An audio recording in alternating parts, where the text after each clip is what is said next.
So I want you to imagine something for a second. Imagine you're standing right in front of a massive, heavily reinforced bank vault. Oh, like one of those old school ones with the huge spinning dials? Yeah, exactly. The kind with like foot-thick steel doors, biometric scanners, all the heavy machinery, Right, maximum security. maximum security. Right. And now imagine someone walks right up to you, totally ignores the keypads, bypasses all that heavy machinery, and just hands you a single, perfectly smooth, totally ordinary looking stone. Just a rock. Just a rock. And they look you in the eye and tell you with complete, absolute sincerity that this stone is the master key. Wow, okay. Yeah, they tell you it won't just open this specific vault, but it's going to open literally every locked door, solve every complex equation, and, basically fix every broken system on the entire planet. I mean, it's a profoundly compelling image, honestly. There's something just deeply alluring about the promise of a single, elegant solution to all that tangled, massive complexity we deal with. Oh, totally. We crave that simplicity, right? Yeah, we really do. Human beings are practically hardwired to want that stone to work, simply because, well, the alternative is dealing with the messy reality of the world, and that is just exhausting. It is exhausting. But here's the thing. In a text written back in November 2022 by an author named Xu Feng, that exact master key is basically being offered to humanity. Right. And that brings us to our focus for today. Exactly. Welcome to today's deep dive, everyone. Our mission today is to unpack this highly provocative document you sent us, which is titled The Cultural Confidence of Lifechanyuan. Which is quite a title. It really is. And to put it bluntly, this text is a utopian manifesto. It presents a framework, what the author calls Lifechanyuan thought, that claims to have literally and perfectly solved every single major problem in human history. And we are talking about a massive scale here. Huge, stretching from like global warfare all the way to the literal space-time continuum. Yeah, it really goes there. But before we get into the weeds, I do need to establish a very specific analytical lens for how we're going to treat this text as an object of study. Right, ground rules. Exactly. When you are reading a document that makes such sweeping, absolute, and frankly, highly socially and politically charged claims about global governance, economics, human behavior, you name it, our goal here isn't to litigate the actual truth of those claims. No, we're not fact-checking a utopia. Right. We are looking at the architectural blueprint of a radical ideology. So to be totally clear, we are strictly here to impartially report on the content you shared with us. Just laying out what the text actually says. Exactly. We want to deconstruct the fascinating rhetorical machinery the author uses to project this absolute cultural confidence. We are just here to examine how the argument is built, not to verify its assertions or, endorse its worldview in any way. Totally. Okay, let's unpack this. Because before the text even gets into the dizzying list of human problems this philosophy claims to cure, it first has to actually define what Lifechanyuan even is. And how it does that is pretty shocking. Yeah, it really is. The author doesn't just introduce it as like a helpful moral compass or a nice set of guiding principles to live by. It's framed as the ultimate global currency and the ultimate weapon. Yeah, the premise definitely doesn't tiptoe into the room. It basically kicks the door completely off the hinges. It really does. The Yeah. very first line just sets this wild baseline. The text literally asserts, and I'm quoting here, thought is a weapon that is more powerful than the atomic bomb. Which is just a massive statement right out of the gate. Huge. And then it expands that scale even further, claiming the power of this thought is incomparable to all scientific and technological inventions combined. So it's better than all of human innovation. Right. And then this is where it gets really bold. It targets the financial system. It states that life-genuine thought is more valuable than all gold, silver, jewelry, dollars, euros, and other currencies on Earth. Sweeping the entire board. Yeah, it describes it as the synthesis of all the tangible and intangible wealth in history. And the promise attached to this is just massive. Basically, whoever masters it will become the mentor of mankind and secure the best future. What's fascinating here is the sheer absolutism of the author's strategy, specifically regarding how they are just instantly devaluing all existing power structures. Yeah, just throwing them out. Think about the psychological weight of the comparisons being made here. Uh, I mean, the atomic bomb represents the absolute apex of human destructive capability, Right. It's the ultimate tool of geopolitical deterrence. Right, the ultimate hard power. Exactly. And the euro and the dollar. Those represent the pinnacle of global economic structure and regulated material trade. And technology represents the sum total of human innovation. Wait, But I'm kind of struggling with the scale of that leap, you know? Like, it sounds like the author is pitching this as the ultimate software update for the human mind, but comparing an intangible philosophy to a literal nuclear detonation, or to the highly regulated global banking system, it just feels completely asymmetrical. It does feel that way, yeah. So how does the text actually justify that jump, going from this abstract thought to these deeply physical, destructive, or economic forces? Well, it justifies it by attempting to establish an entirely new gold standard, one where material reality is completely subordinate to ideological purity. Oh, wow. Okay. Yeah, if you look at this strictly through a material lens, the comparison fails entirely. Obviously, you cannot buy a loaf of bread with a philosophy. Right. My bank isn't going to accept Lifechanyuan thought to pay my mortgage. Exactly. Nor can you use it to physically deter an invading army. But rhetorically, the author isn't trying to make a literal comparison of force or purchasing power. They are attempting a hostile takeover of the reader's value system. A hostile takeover. I like that phrasing. If an author can convince you that their specific ideology is infinitely more powerful than the military-industrial complex and the global banking system combined, well, they have achieved an ideological monopoly. They've won the game in your head. Right. They are effectively telling the reader that everything currently running the world is just worthless compared to this invisible concept they are handing you. So it is just a total redefinition of value. The text essentially forces you to discard all your previous metrics for power. That's exactly it. And I guess if a reader adopts that premise that this thought is the ultimate power in the universe, you would expect its real-world application to be equally massive, right? Absolutely. Which leads directly into how the text applies this power to human society. It leaves the theoretical realm very quickly. Yeah, it gets super practical. It focuses on systemic application by targeting the universal pain points of modern civilization. And the structure it uses for this is just relentless. It's this repetitive formula. The text repeatedly states that human beings have never solved certain problems, but Lifechanyuan has solved it perfectly. The phrasing is very deliberate. Yeah, and the list of issues is staggering. Just on the societal and economic front, it claims to have perfectly solved official corruption, the burden of supporting the elderly, the disparity between rich and poor, unemployment, and equitable property distribution. Which, I mean, any government would love to solve just one of those. Exactly. But then it moves to geopolitics. It claims to solve disputes and wars between countries, along with all territorial conflicts. No more borders, basically. Right, and it even tackles the environment, asserting that human beings' unrestrained waste has caused this huge crisis of resource scarcity with no foreseeable solution. But don't worry, Lifechanyuan already has a practical solution. Oh, and it also sweeps in medical treatment, schooling, and healthcare. It really is a breathtakingly comprehensive inventory of human suffering and systemic failure. It is, but I mean, what does this all mean? Going back to my vault analogy, it's like claiming to have a single master key that somehow magically opens every single complex vault in the world. Does listing so many massive, completely disparate problems actually strengthen the argument? Or does it risk making the entire premise just collapse under its own weight?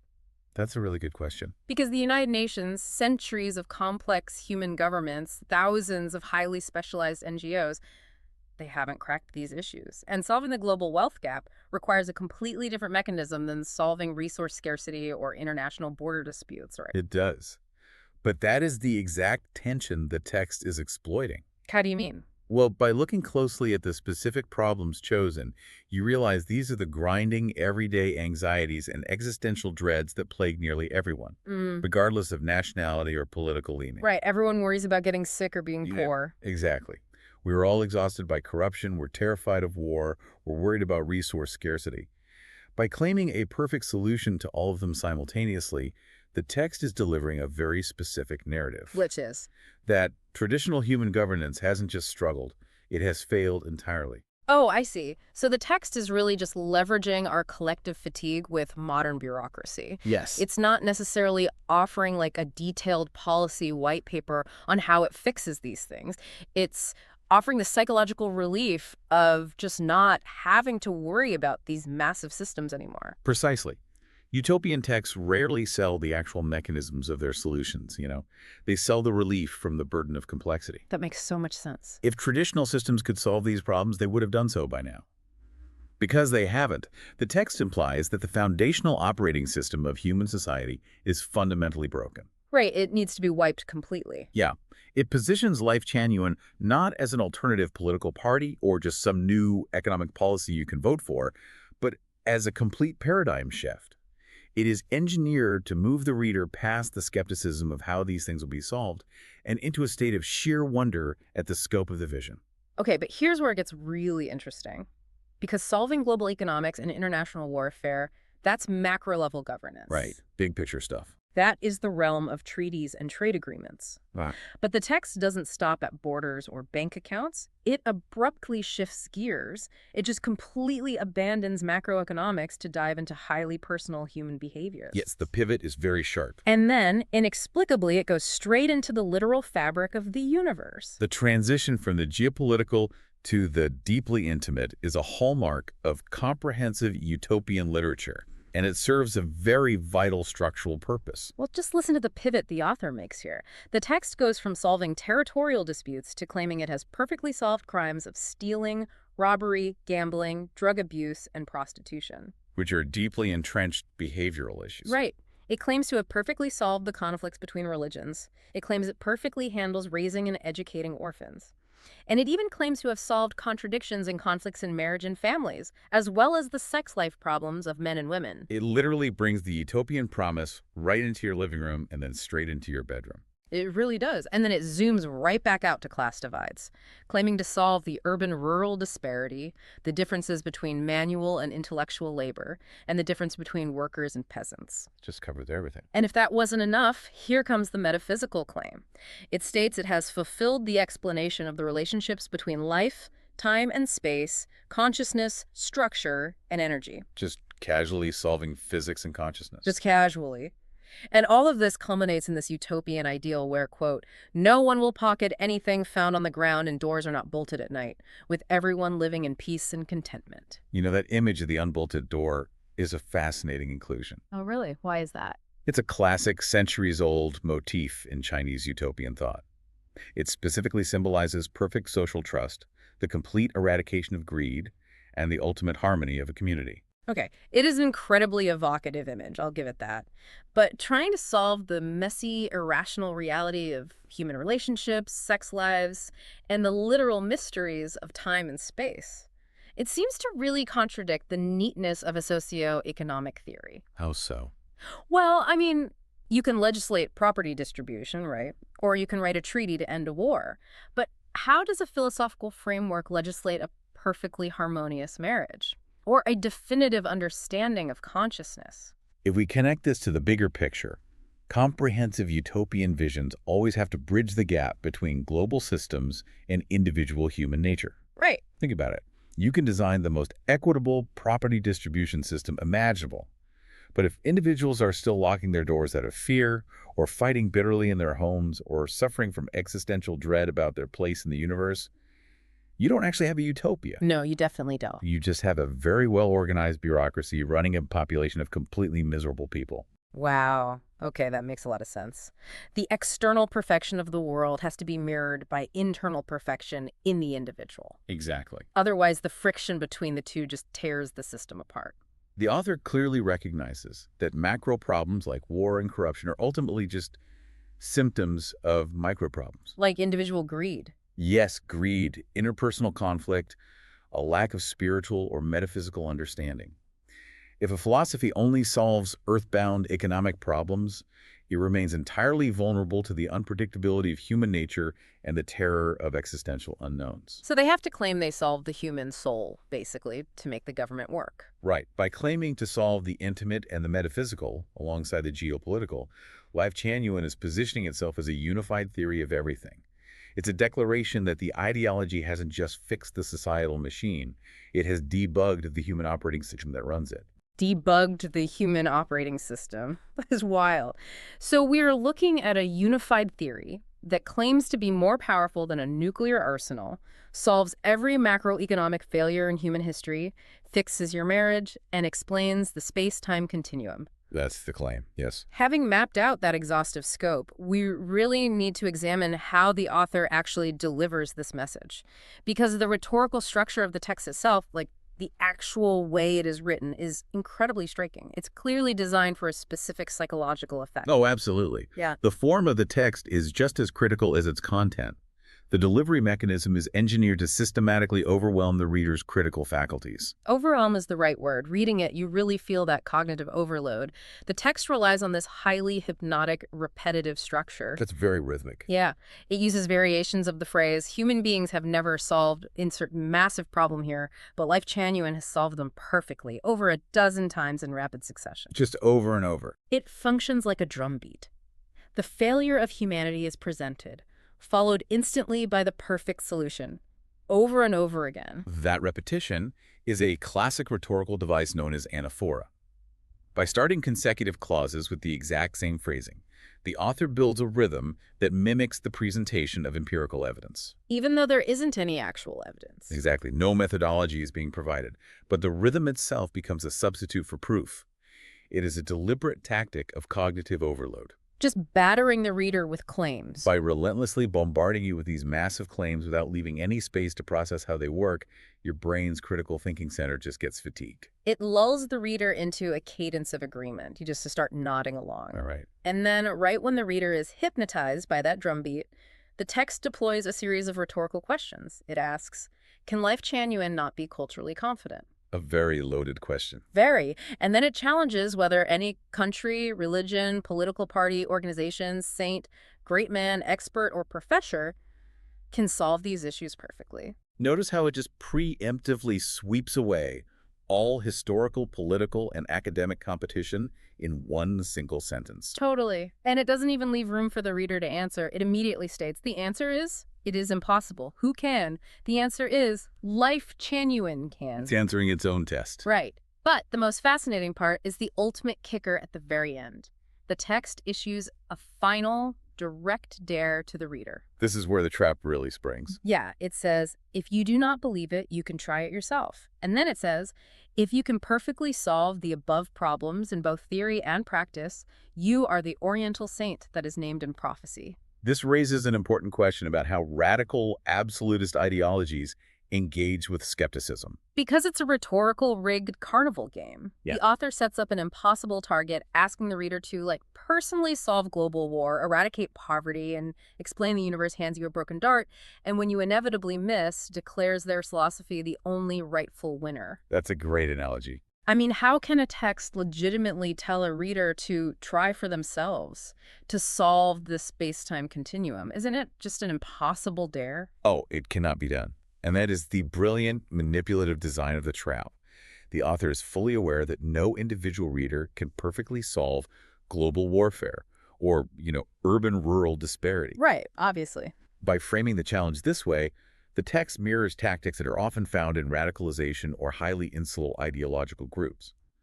It forces a binary choice on the reader, cornering them psychologically. Okay, break that down for me. What are the two choices? Option A is to accept Lifechanyuan as the ultimate, unquestionable truth. Okay. Option B is to prove that you, the reader, are a prophesied Oriental saint, capable of single-handedly saving the world and understanding the cosmos. Well, since nobody's going to legitimately claim they are a prophesied cosmic savior, the reader is left with only one apparent option. Precisely. Since the reader cannot choose option B without sounding completely unhinged, they are rhetorically funneled directly into option A. The author isn't actually inviting a good faith debate, you see. They aren't asking for your measured agreement. They are daring you to prove them wrong on a literal cosmic scale. Which you can't. Right. And when you inherently cannot, their assertion of absolute cultural confidence is designed to just stand victorious by default. You walk right into the trap, and that unbolted utopian door just locks right behind you. It really is a masterclass in psychological cornering. This has been such a fascinating exploration. So to summarize our deep dive for you today, we've broken down how this brief, dense text from November 2022 systematically attempts to devalue modern global power structures, basically replacing them with a new ideological currency. And we've seen how it uses the tactic of cognitive overload. Right, that hypnotic repetition to bypass skepticism. Yeah. And how it promises a flawless utopia stretching from the end of global resource scarcity all the way to the intimate harmony of a marriage. And it does all of this to project an impenetrable, absolute cultural confidence. By treating the text strictly as a structural blueprint, we can really appreciate the profound architectural ambition of utopian rhetoric, Hmm. regardless of the validity of its claims. Absolutely. And as we always say, our goal today was simply to explore the mechanics of the text you provided. We are not endorsing or verifying these incredibly bold assertions. No, not at all. But as we step away from this blueprint, there is a lingering, perhaps more profound thought worth exploring here. Oh, definitely. What are you thinking? Well, the text promises a world where the friction of human existence has been perfectly solved. It promises an end to the massive scale of resource anxiety and the intimate scale of interpersonal conflict. Basically, a world entirely without tension. Which sounds nice on paper. It does. But if a framework actually did exist that perfectly solved every single human struggle and neatly answered every mystery of the cosmos, would humanity actually thrive in it? Or is it possible that human beings fundamentally rely on the messy, frustrating process of struggling, questioning, and problem-solving to generate meaning, purpose, and identity in their lives? Wow, if someone truly hands you the master key to the universe, what happens to humanity when there is absolutely nothing left to unlock? That is deep. Think about that the next time you find yourself frustrated by a complex problem. Thanks for joining us on this deep dive, everyone. See you next time.